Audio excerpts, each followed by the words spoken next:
그러니까 이 바닥이 언제인지 알 수가 없는 거죠. 내가 사고도 더 떨어질 수도 있는 거고 알 수 없기 때문에 웬만하면.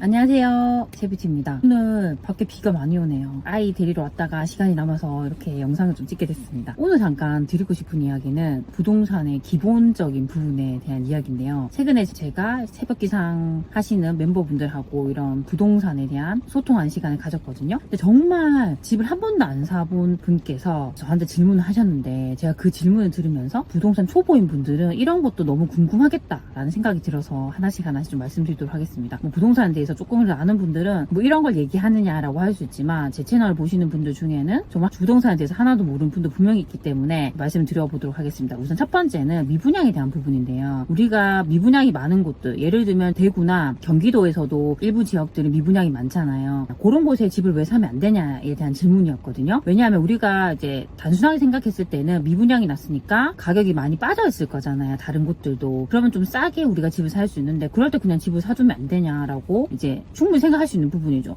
저는 어떻게 답변을 드렸냐면, 당연히 가격이 내려가 있다. 근데 미분양이 정말 아직도 많다라는 곳은 이 집값이 내가 사는 가격에서 더 빠질 수도 있다라는 걸 충분히 아셔야 된다는 거예요. 그러니까 많은 분들이 이렇게 생각하잖아요. 그래도 내가 집을 사서 오르면 좋은 거지 내려가길 바라는 사람은 없잖아요. 그쵸? 그러니까 이 바닥이 언제인지 알 수가 없는 거죠. 내가 사고도 더 떨어질 수도 있는 거고, 운이 좋으면 안 떨어질 수 있는 거고, 알 수 없기 때문에 웬만하면 우리가 미분양이 그래도 어느 정도 그 도시마다 적정 미분양 수가 있잖아요. 그 정도에는 도달했을 때가 안전하니까 그때 우리가 사는 게 좋지 않느냐, 그런 부분을 말씀드렸고, 또 거기에 덧붙여서 제가 설명드렸던 부분은, 우리가 투자를 하는 입장에서 난 집이 한 채인데 한 채를 투자의 입장에서 하나 더 사두고 싶다 했을 때, 그때 중요한 것은 매매가와 전세가의 차이겠죠. 우리가 보통 갭이라고 하잖아요. 그럼 이 전세가라는 것이, 이 지역이 미분양도 넘치고 이런 상황이라고 하면 전세가도 분명히 계속 떨어지고 있을 겁니다. 그쵸? 그러면 이 매매가 전세가의 격차가 이렇게 나죠. 내가 똑같은 아파트를 산다 해도 현재 미분양이 많은 상황에서는 격차가 이렇게 나는데, 나중에 미분양도 소진되고 분위기가 좋아지면 전세가부터 따라 붙거든요. 그러면 예전에는 이 아파트를 갭이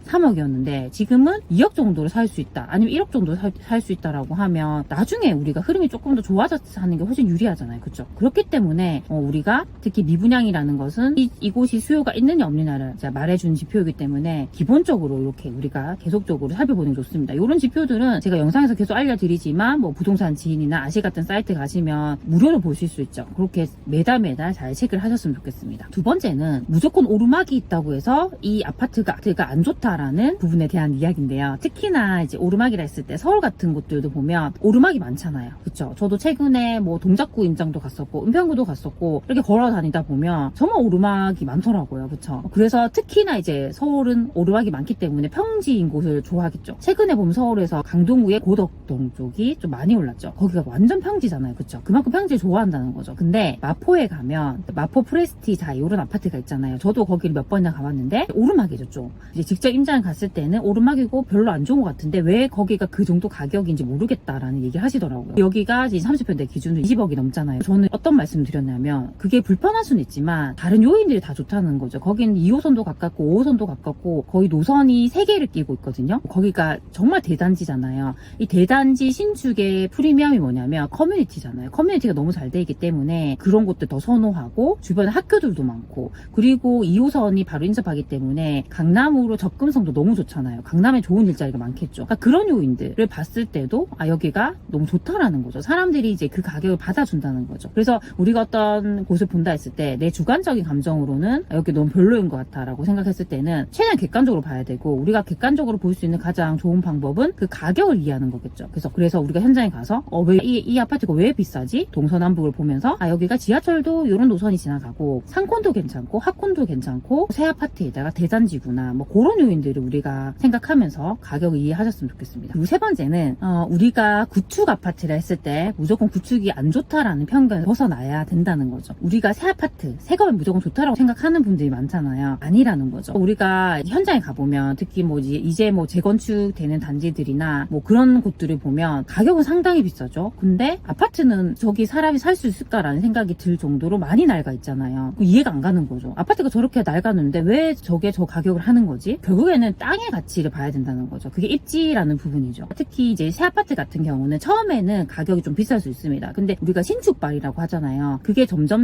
이제 빠질 수 있습니다. 그 가치가 점점 하락을 하는 거죠. 그러면 결국에는 이 땅에 대한 가치를 가지고 서로 비교를 해야 되는 거죠. 확실히 그래도 구축이라 할지라도 여기가 입지적으로 너무 좋다라고 했을 때는 땅에 대한 가치가 워낙 이제 높기 때문에 그런 것들은 충분히 보셔야 됩니다. 만약에 나는 구축을 사고 싶다라고 했을 때는 이 땅에 대한 가치에 집중을 해가지고 여기가 정말 입지적으로 좋은 곳인지 사람들이 정말 수요가 많은 곳인지 그런 것들을 보고 판단하셨으면 좋겠습니다. 요즘 신규 분양 같은 것들 하잖아요. 그러니까 무조건 청약 신청해서 신규 분양을 받는 것이 좋은 것이냐, 또 그건 아니라는. 왜냐하면 일부 분양가 상한제가 적용되는 곳들 말고는 가격이 고분양가가 상당히 많습니다. 최근에 이렇게 미달나는 곳들을 보면 대부분 고분양가예요. 그러니까 입지 대비 비싸다고 판단하는 거죠. 그렇죠? 그래서 굳이 그런 거 사기보다는 기존에 있는 아파트를 사는 게 좋고, 내가 만약에 돈이 충분하다고 하면 분양권이든 신축 아파트 살 수 있지만 그게 아니라 했을 때는 이 구축 중에서도 잘 선별하면 됩니다. 입지가 정말 괜찮은 곳, 확실히 뭐 이 동네는 학군이 너무 좋은 곳이라고 하면 그런 곳에 있는 구축을 사도 되고요. 아니면 바로 옆에 어떤 신축이 있어요. 근데 이 신축이 지금 너무 인기가 많아요. 그러면 결국에는 그 옆에 있는 구축도 같이 움직일 수 있습니다. 제가 오늘 기사를 봤는데 이제 곧 입주를 앞두고 있는 그 서울시 강동구의 올림픽 파크 포레온이라는 단지가 있잖아요. 그 단지가 입주장임에도 불구하고 이 매매가나 전세가가 크게 이제 떨어지고 있지 않은 상황입니다. 그러니까 얘가 너무 인기가 많다 보니까 지금 그 주변에 있는 구축 아파트들도 최근에 가격이 많이 올랐다는 거죠. 그러니까 결국에는 어떤 이제 구축이라 하더라도 주변에 어떤 좋은 단지, 인기 있는 단지가 있다라고 했을 때는 그 대체제 역할을 할 수 있는 거죠. 왜냐하면 나 저기 살고 싶은데 저기 너무 비싸니까 못 사라고 했을 때는 그 주변을 본단 말이에요. 그쵸? 그런 관점으로 본다면 구축도 충분히 메리트 있기 때문에 그렇게 우리가 잘 찾아보셨으면 좋겠습니다. 오늘은 부동산에 대한 좀 기본에 대해서 설명을 드렸는데요. 3가지였습니다. 첫 번째는 우리가 부동산의 흐름을 볼 때 미분양을 보잖아요. 왜 미분양을 봐야 하는지에 대해서 말씀드렸고, 우리가 두 번째는 내가 봤을 때 단점인 부분이 분명히 있겠죠. 근데 객관적으로 봤을 때는 그게 단점이 아닐 수 있다는 부분이죠. 그리고 세 번째는 우리가 구축을 살 때는 그 입지에 대한 부분, 땅의 가치에 대한 부분을 잘 봐야 된다는 부분이었습니다. 그래서 또 다음에도 우리 초보인 분들께서 더 집중해야 되는 그런 중요한 팁들이 있다고 하면 또 빠르게 전달해 드리도록 하겠습니다. 네, 비 오는 날 또 이렇게 커피 한잔 하시면서 여유롭게 잘 보내셨으면 좋겠습니다. 그럼 우리 다음 시간에 만나요. 안녕.